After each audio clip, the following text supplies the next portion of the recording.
Hey guys, it's Holly. So today I wanted to take a look at all 6 of the LEGO Harry Potter Hogwarts Moments books. Now in 2022, we got an additional 2 books, that being Defense Against the Dark Arts and the Divination Classroom. The 2 that stuck around from last year are the Potions ones and Transfiguration. Charms and Herbology have retired, though if you're lucky at the beginning of 2022, you should hopefully still be able to find them, or at least be able to find them not at a ridiculously overpriced sort of markup on Bricklink or eBay. Now this series of sets all focus on a different subject at Hogwarts. Each come with a professor and 2 students and sort of have this fold out playset design of each of the classrooms. They can all be combined as well to create a very long strip of books as well as just a giant playset. So today I'm going to show you all of them combined as well as compare them and tell you which ones that I think are the best, and at the end of the video I will rank them in order of best to worst. So before we take a look at all of the books, let's go through and talk about the minifigures.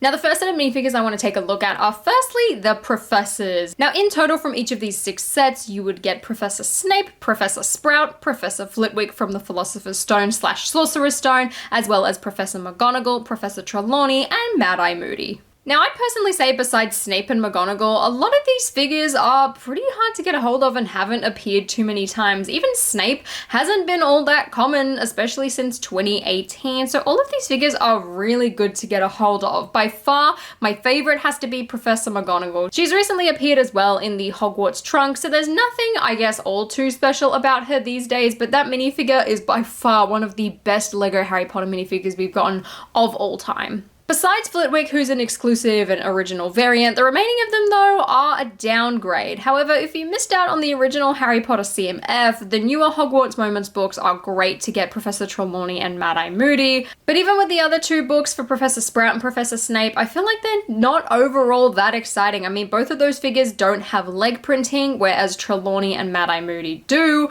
and it's kind of disappointing. I mean, Flitwick, I don't expect any leg printing. He's got short legs, so I'll give him a pass, but Snape and Professor Sprout were definitely a letdown, especially when you look at the quality of Trelawney, Mad-Eye Moody, and Professor McGonagall. Out of all of these 6 figures though, I definitely have to say that McGonagall is the best. She is just such an incredible figure, I cannot fault her. Then I would probably put Trelawney, Mad-Eye Moody, Flitwick, Sprout, and then lastly Professor Snape. I just feel like he is very, very, very plain. Next up are the student minifigures, and I've grouped them in each of their books. So starting off with the front row, we have the Charms figures, the Transfiguration figures, the Potions figures, the Defense figures, the Herbology figures, and then lastly the Divination figures. Now in the front row from the original wave of Hogwarts Moments books, all of these students had these brand new torsos featuring a tiny Hogwarts crest in the corner. Now contrary to my original thoughts, these torsos didn't actually appear for the 20th anniversary. They were just this one-off thing. And these days, sort of looking back, they feel really odd. Like, it almost feels like it was meant to be sort of like a prefect badge or a head boy type of thing. But they really just don't fit in with anything else in LEGO Harry Potter. So I'm just gonna have to give that entire first row just a big thumbs down. Out of all of these characters, the only one that I really get excited for, honestly, is Seamus Finnegan. Just because he has this really great alternate face. You can turn him around and something's blown up in the middle of his face, which is perfect because it's just like the movie where he's constantly getting himself in trouble, but it's also really the only special and unique thing. There's nothing interesting about Draco, Hermione, Ron, Harry. I mean, Cho Chang's face is really cute, but we never saw Cho Chang as a young student, so she feels very out of place. The back row, however, is a lot more exciting. Firstly, I love the fact that we're using the school robes. The torsos just feel a bit more special, and at least as well, they actually fit in with the remaining waves of LEGO Harry Potter sets, which I love. The Herbology uniforms as well from the Herbology set are great. The fact that they didn't have any special tie or anything means you could just literally make it from any house, which I love. The headphones as well are a really nice accessory, and I thought overall they were great. Now with Divination, I personally cannot stand Harry's hair. I just feel like it doesn't look like him at all, and considering that book is sort of meant to represent the Prisoner of Azkaban and his hair doesn't match at all, it feels odd. It doesn't even match what the sort of the Goblet of Fire hair was. I think it's a really big downgrade. And Padma, she looks really great. I love her, no complaints about that. But because of Harry, it sort of lets that group down too. So honestly, I feel like the best group of figures has to be the herbology students. I just think it was perfect. It was a great way to get some cheap torsos that really just match with any house, unlike the rest of them where it's just like a ton of Gryffindor torsos or torsos that don't really fit in. Besides that, I feel like the defense ones are second best, then divination. And then as for the rest of them, honestly, transfiguration is, I'd say, the worst ones. And then for charms and potions, I sort of put them on the same field just because they've each got one good figure and one figure that really I don't care about. So to start off with, we're going to take a look at the spine of every single book, and the only difference between them is, of course, the color of the books, as well as the different stickers that are used to represent each subject. Now, I'm not completely sure if it's just how my stickers have aged, but there is a very slight color difference on the original 4 books as compared to the newer ones, which the stickers I've just applied. I'm not completely sure if this is actually like a sticker color change or whether or not the stickers have just oxidized. However, the newer ones definitely match a lot closer to the piece itself. I'm not sure if it's showing up on camera or not, but there is a very slight difference between the colors of these 2 stickers and how they sort of look on the bricks. Now, in terms of the colors, personally, I much prefer the color scheme of the more original books. The more neutral tones to me look far more appealing. I think the black works really well still. It's just this purple one to me sticks out like a sore thumb when you put all 6 of them together. I still feel like it somewhat matches, especially sort of when you take these 2 out and just look at the end 4 here, or when you take these 2 out and look at those 4, then it sort of works, which I guess sort of makes sense, but I would have much preferred a lighter lavender color for this divination book, just so that it blended in with the remaining 5 a lot closer. Now here are the covers of all 6 books, and as you can see, the only real difference between them are the additional gold detailing. Now, one thing that I do have to say about the newer books is that the gold stands out so much better on the black and the purple than it did the original ones. I feel like it looks really nice on the green and the blue especially,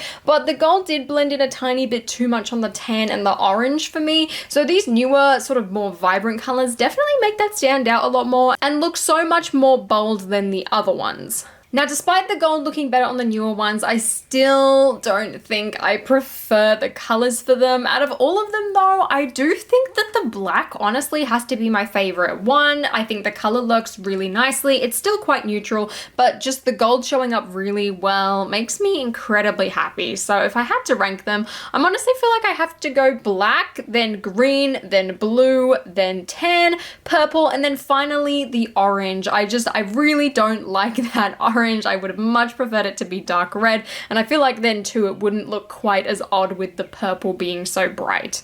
Now, out of all 6 of these books, there's 2 main styles that they have. The first open up sort of in the center and a nice and wide open, and the others have a center panel. So we're going to take a look at both of those in 2 separate groups in order for me to show you them before combining all of them into one giant playset. So here are the 3 books that all fold out from the middle. We've got Defense Against the Dark Arts, or technically it's called Defense, and then we've got Herbology, as well as Potions. And out of these 3, honestly, these ones are some of my favorites. I love the overall theming, especially of Herbology and Potions. I feel like Defense is slightly slacking in that regard, but I all feel like they are so well detailed and tie together all incredibly well.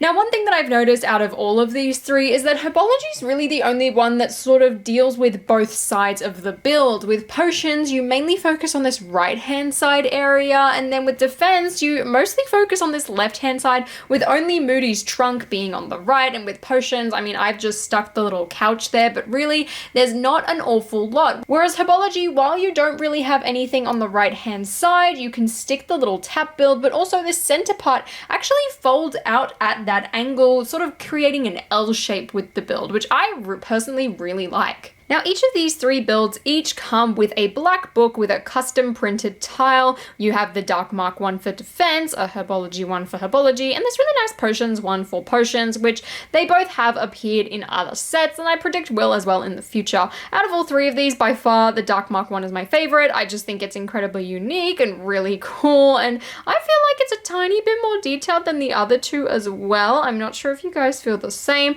but overall, I'm really glad that all 3 of these were included. Now, it is important to note as well that Defense is the only place that actually has a proper spot for these books. The other two sets just don't. You sort of just throw it in there and hope that it doesn't get lost amongst all the other stuff. Now, taking a look at all three builds, Defense is the only one that sort of has that table with 2 seats built. As you move over to Herbology and you've just got the plants lying around, and then you move over to Potions and you've got a tiny table where you can set up the cauldron. Now, Potions and Defense both have a chalkboard, with Potions sort of having this weird plant build, and then Defense has that special moody stickered tile one, which I really like. Out of all of these sets though, I feel like Potion does this middle section the best. I love how you've got the potion bottle sort of built into the wall. I love these giant stickered panels instead of tiny ones. I mean, personally, I feel like Herbology is a close second because you've got the windows, you've also got these little lights in there, as well as a giant stickered door piece.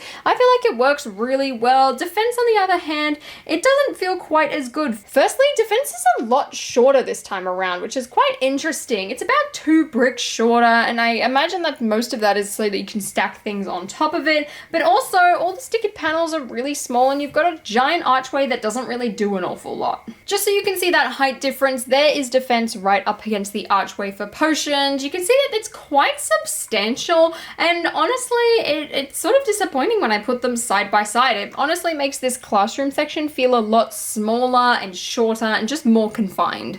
Now lastly, I want to talk about the spines of the book. So Defense to me is just a tiny bit plain with a little window there. There's not really too much architecture going on. You do actually slide the book in though to sort of hide it in this one. There's also a stickered piece and some random bone. Herbology, you've got a light that can fold down, which is pretty neat. But again, it feels completely plain. There is quite a bit of like vine detailing, however, and once you open it up, you can sort of see that a tiny bit better, which is really cute. You've also got a space for a shovel, but right at the very top, it just seems very plain, just having like a regular fence piece sort of plastered there. Whereas you look at the Potions one, you've got this really nice snake detailing at the top to really tie it in and tie in the dungeons and the Slytherin theming. I think it works incredibly well. But also right at the back, you have a giant stickered panel, which again looks really sick. And then on the opposing side is actually a hidden Philosopher's Stone.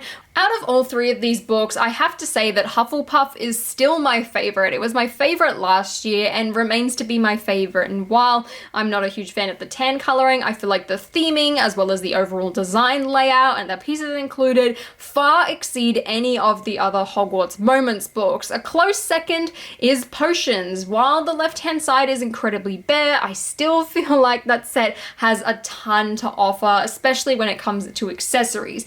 Defense is definitely the weakest out of these three, but I don't think it's that bad. I still feel like there is quite a bit to offer, and just like Potions, that right hand side is empty besides Moody's chest here. The only things I don't like about it is just it doesn't quite feel as decorated, as really neat and cool and tidy. It feels a lot smaller and more combined, and with such a small set, space is everything. Next up are the 3 center opening ones, and it's really hard to sort of display all of them side by side, but as you can see, they all follow a very similar layout. Firstly, they all unfold in the exact same way. The Transfiguration as well and the Charms ones are both the same height, whereas this time around Divination, the newer one, is actually higher. They've all essentially got the same spine build as well, all containing that little cabinet at the very bottom, which you can store your spell book in, and the rest of the things, I mean, are just sort of the whole staples. I mean, you've got the table, you've got the little stools,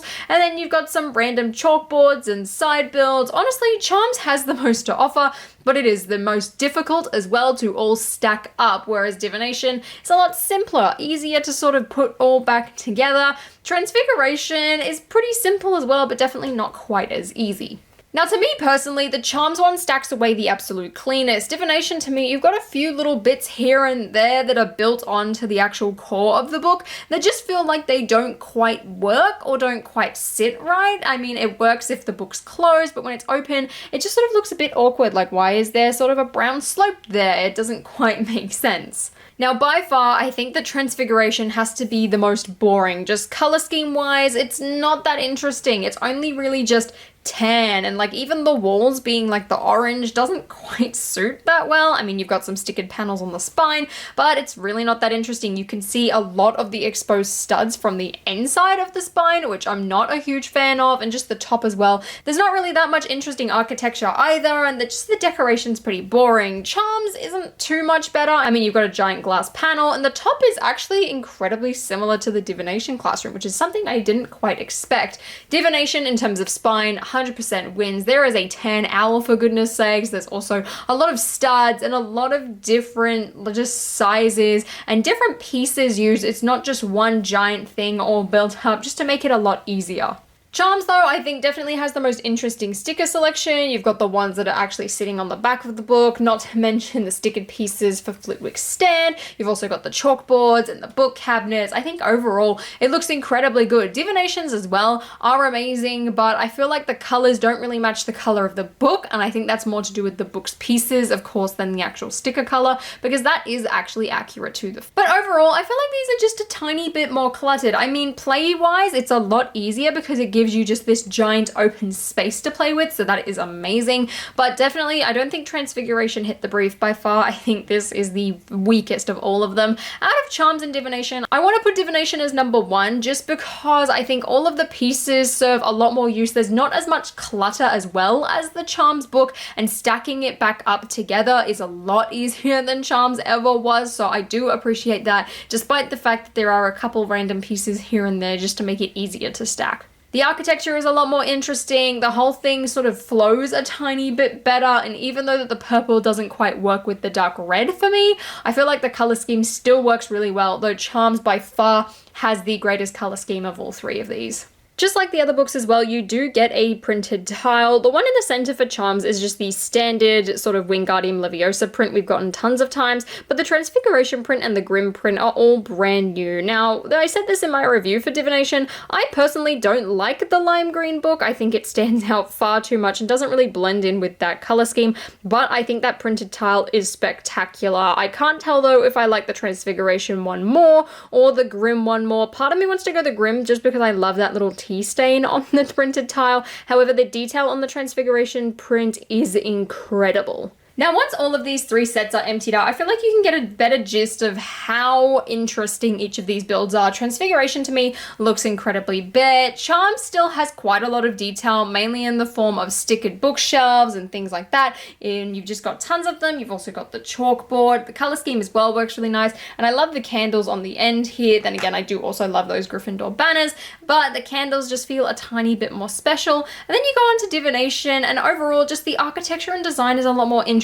I love the fact that we've got giant curtains. It feels special to me. The teacups as well, being all stacked there, works incredibly nice. And just like I said, that center bit is so much more interesting, lively, detailed than the other two. It really ties the entire thing together for me. So out of all three books, it's really not too hard to sort of compare these ones. For me, Divination by far is the best one. While I'm not a huge fan of that purple, I mean, if you just cover up the orange one, I think the blue and the purple work quite nicely. But when compared to the other five of them, it's just incredibly bright. But all of that aside, I think the build and the design of the set is incredibly cohesive, incredibly well done, gives you a lot of play potential, and just like the other two versions of this, gives you a lot of play space as well. Next up, I want to say Charms. I think the color scheme, again, works really well. It's definitely not as intricate and not as exciting as Divination. It's quite basic, but you get tons of interesting accessories and little side builds, which I really appreciate. I just wish it was a bit easier to piece together. And then lastly is Transfiguration. Just that set really lets me down. The color scheme is plain, the builds are plain, the side builds are also incredibly plain. Even the stickers aren't really that interesting for me. I feel like if you were going to get any of these books, definitely get Divination. Now, as for when it comes to all six of them, the ranking, honestly, again, I don't think it's that difficult. So just to make it a tiny bit easier, I've put them in order. So by far the best for me is Herbology. I absolutely love it. The theming, the color scheme, just the amount of space you have, the accessories, even the minifigures. I feel like it's such a grand selection. I really wish that they didn't retire this one so early. I think it is exceptional. Next up is Potions. Again, I think this one is incredibly interesting. The minifigures, not too much, but in terms of build, by far, it is the most useful thing ever. It has got tons of interesting pieces. Again, the theming and the color scheme are all on point here. I absolutely love it. I just wish the minifigures were a bit more exciting. Next up is Divination. Ugly purple color scheme aside, I absolutely love this one. It's incredibly cohesive. The minifigures, again, are amazing, and I feel like that sort of makes up for it. However, I feel like the build overall, for me at least, isn't quite as exciting as Potions, which is why I put it in third. Then we've got Defense Against the Dark Arts. I love the Black Book. I love a lot of the side builds. Neville, Hermione, and Moody aren't my favorite minifigures ever, but I still feel like they're incredibly solid. I just feel like that right side is just a tiny bit too empty.